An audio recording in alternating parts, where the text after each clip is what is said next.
Good morning, Minnewaska Middle School. Welcome to week 2. So glad that we had a week together last week, even though it was a warm one.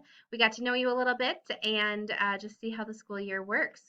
So, as we start out this week, we have a small celebration. We have popsicles on Friday because of our Pep Fest, and all of your fighter jets made it in where it needed to go in the first round, which is awesome.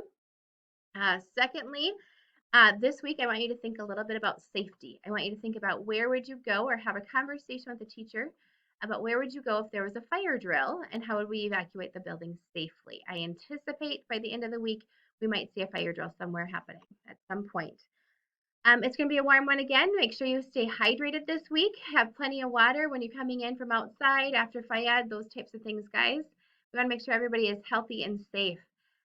Lastly, we have a few events this week. I believe our volleyball and tennis junior high teams will start playing, and possibly potentially soccer in there as well, is what I saw. So I hope you guys have a great week. We'll see you again next Monday, or next Monday, not Tuesday. And we'll start again with the morning pledge like we did this morning. They get us up and going right away around 8:15. All right, see you soon.